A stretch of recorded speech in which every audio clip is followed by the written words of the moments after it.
आप मुझे ये बताइए, गोदी मीडिया किसको बोलते हैं? समझ रहे हो ना? वो तो हमारी बात नहीं कर रहा। अब बात कौन कर रहा है? हमारी बात पहुंच रही है सोशल मीडिया के थ्रू, और सोशल मीडिया नेट के थ्रू।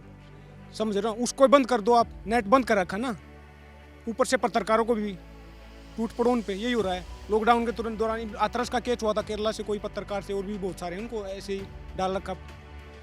यही तो है ना, कैसे तानाशाही हुई तो है। पत्रकारों को जो डिसेंट पढ़े लिखे इंटेलेक्चुअल हैं, समझदार हैं, माकोरे गांव के थ्रू क्या हुआ था, मतलब 2 साल हो गए अंडर ट्रायल हैं। नेचुरल जस्टिस क्या बोलता है कि innocent with until proven guilty, यहाँ पे उल्टा हो रहा है।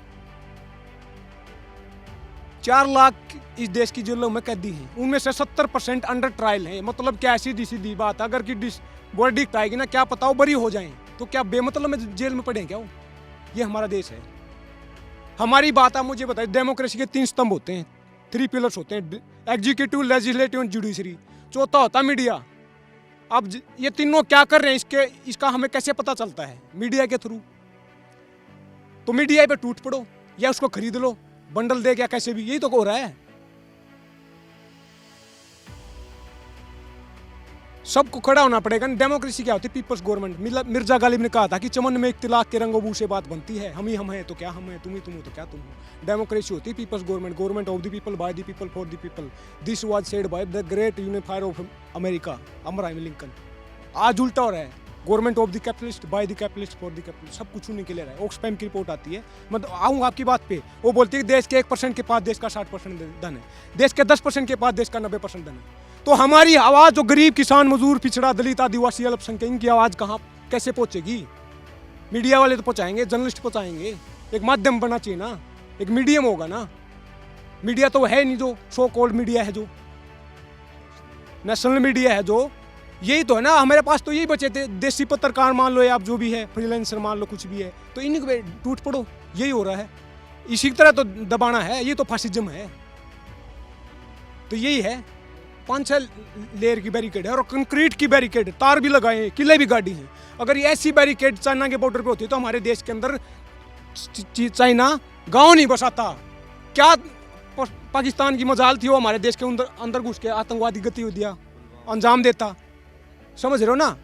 ये बैरिकेड लगा के ये दिखाना चाहें कि ये किसान आवारा हैं। जैसे खेत होता है, उसके चारों तरफ मेड होती है, तार लगाते हैं कि आवारा पशु अंदर ना जाए। ये किसानों का आवारा कह रहे हैं, ये इनडायरेक्टली कुत्ते, बिल्ली, भेड़, बकरियां कहना चाह रहे हैं हमें। 23 जनवरी को सीधे साफ शब्दों तरीके से बेइज्जती की है किसान की, कि आपका धन्यवाद श्रीमान जी, आपने वार्ता करवाई, आपका धन्यवाद, आपने वार्ता करवाई। और ये कंक्रीट की बैरिकेड क्या बता रही कि सरकार हटने वाली नहीं, कुछ भी हो जाए, लंबा चलेगा ये आंदोलन। सरकार भी नहीं हटने वाली और किसान भी नहीं हटने वाला। किसान के किसी ने कहा था कि हार हो जाती है जब मान लिया जाता है, और जीत होती है जब ठान लिया जाता है। किसान ठान के हटने वाले नहीं है, मर जाएंगे, मिट जाएंगे। रात इंदौरी जी ने कहा था कि सभी का खून है शामिल यहाँ की मिट्टी में, किसी के बाप का हिंदुस्तान थोड़ी है। हमारा भी खून है, सभी का है ना। देश की राजधानी है दिल्ली, हमारी किसानों की नहीं, हम क्यों नहीं जा सकते? 26 जनवरी को मैं यहाँ पे था गाजीपुर बॉर्डर पे, जैसे ही बैरिकेड को पार कर रहे थे हम दिल्ली के अंदर एंटर करने के लिए, आंसू गैस के गोले छोड़े जा रहे थे, उनको प्रिवेंट किया जा रहा था। रिंग रोड से लाल किला 2-3 किलोमीटर दूर है। पहली बात तो वहाँ कैसे चले गए रिंग रोड पार करके? रिंग रोड की बात हुई थी। दूसरी बात, 24 घंटे 24/7 12 महीने लाल किला पे सिक्योरिटी होती है, लाल किला के अंदर कैसे घुस गए? तीसरी बात, लाल किला के अंदर घुसो कोई बात नहीं, उसके रैंपार्ट पे चढ़ के, प्राचीर पे चढ़ के झंडा भी लगा दिया। पुलिस वाले कुर्सियां लगा के ऐसे देख रहे हैं जैसे कोई सम्मेलन में आए हैं, मजे लूटने आए हैं। ये देश में चल रहा है, ये हटने वाला नहीं किसान। मैंने बोला ना, ये 91 में क्या बात है कि एग्रीकल्चर के लिए 91 वाला मूवमेंट बता रहे हैं, एलपीजी के थ्रू इकोनॉमी को खोला था। उसी एलपीजी के कारण ऑक्सफैम की रिपोर्ट बताई ना मैंने आपको, इतनी असमानता हुई। 25 तारीख को नहीं आई है ऑक्सफैम की रिपोर्ट। अंबानी 1 घंटे में 90 करोड़ कमाता है, और देश सारा बंद पड़ा लॉकडाउन में, गरीब के खाने के लाले पड़े हुए। 30% जो है वो अरबपतियों की वो बढ़ गई है। वही अंबानी का दोगुना हो चुका है इसी दौरान। हम कहाँ हैं? 91 में जब एलपीजी के थ्रू खोला ना, वो बोला था कि बाहर की कंपनियां आएंगी, विकास होगा, ग्रोथ होगी, लोगों को रोजगार मिलेगा, एफडीआई आएगा। आज देख लो कहाँ है असमानता, कहाँ है? हम कारखाने लगाएंगे, फैक्ट्रियां लगाएंगे, किसके कारण है असमानता? हमारे पास तो रोटियां भी, लेकिन खत्म कर दो, भगत सिंह की कौम है ये। पीयूष मिश्रा जी ने कहा था कि वो काम भला का काम हुआ जिसमें चंद्रशेखर आजाद ना हो, वो इसके भला का इसको जिसमें भगत सिंह की याद ना। भगत सिंह की याद ना और हम बात को खत्म कर दे, ऐसा नहीं हो सकता। एक भगत सिंह को आना पड़ेगा कि समाजवाद क्या कहता है, सोशलिज्म क्या कहता है। थोड़ा सा बता दूं, आप माइंड मत करना। दो चीजें होती हैं, एक होता है आर्थिक विकास, होता है सामाजिक विकास। आर्थिक विकास बोलता है जो आदमी 100 कमा रहा हो 150 कमाएगा, लेकिन जो 0 कमा रहा हो 0 ही कमाएगा। सामाजिक विकास बोलता है कि जो 100 कमा रहा हो 150 कमाए, लेकिन जो 0 कमा रहा है ना वो भी 50 कमाएगा।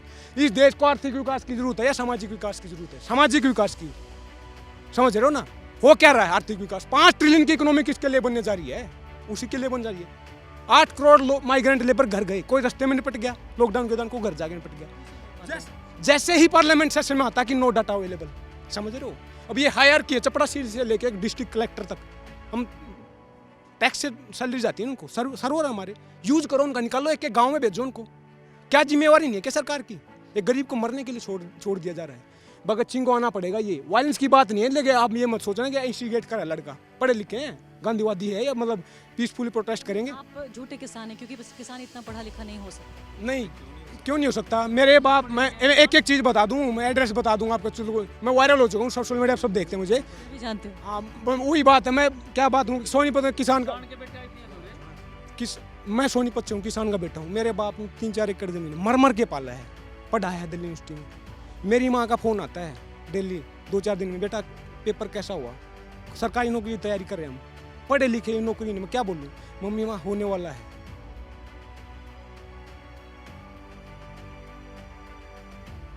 ये मैं अपनी रिसर्च करता हूँ खुद की। जैसे NRC है ना, पिछले साल मैंने यूट्यूब चैनल बनाया था, 19-20 वीडियो डाला कि सिर्फ उस आंदोलन पे, क्योंकि मैं वहाँ पे जा नहीं पा रहा था, क्योंकि कई चीज़ें थी, मतलब बीमार भी था, सारी चीज़ें, लेकिन मैं उस पार्ट, अपने आप को उस चीज़ का पार्ट बनाना चाहता था, लेकिन उस वीडियो बनाई मैंने।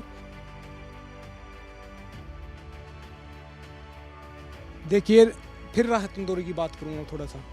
राहत इंदौरी जी ने कहा था कि बन के हादसा बाजार में आ जाएगा, जो नहीं होगा अखबार में आ जाएगा, कि चोर उचक्कों की करो कदर, पता नहीं कब कौन कौन सी सरकार में आ जाएगा। 43% देश के पार्लियामेंट में क्रिमिनल बैठे हैं, according to association for democratic, ADR की रिपोर्ट बताती है। कुलदीप सेंगार रेपिस्ट, चीमानंद स्वामी रेपिस्ट, साधु प्रज्ञा ठाकुर 2008 में मालेगांव ब्लास्ट केस हुआ तो उसकी मेन आतंकवाद के चार्ज हैं, वो हमारा कानून बना रहे हैं, गोडसे जिंदाबाद के नारा लगाते हैं और हमें बोल रहे हैं आतंकवादी।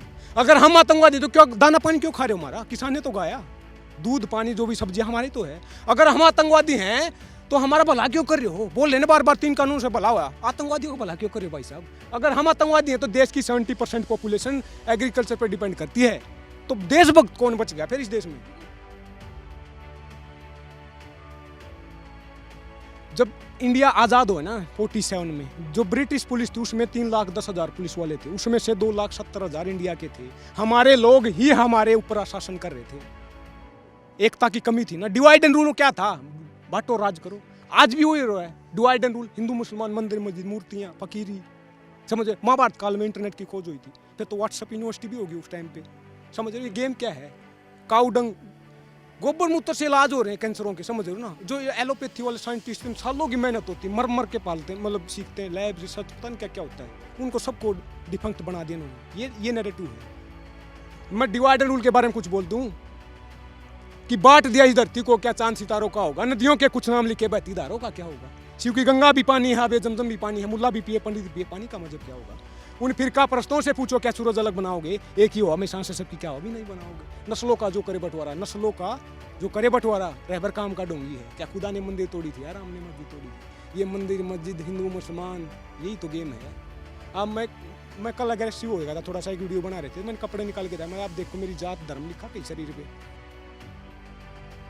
मैं इंसान बनना चाहता हूँ, समझो ना? इंसान क्या है कि यहाँ पे कंपटीशन नहीं है, और कहीं भी बनने जाऊँगा कुछ कंपटीशन है, लेकिन इंसान किसी को नहीं बनना कंपटीशन। मैंने सबको पढ़ा है, मतलब सबको नहीं, मैं ज्ञानी तो नहीं, क्योंकि आइंस्टाइन ने केवल 2% भी अपने दिमाग का यूज़ किया था, हम तो कुछ भी नहीं है।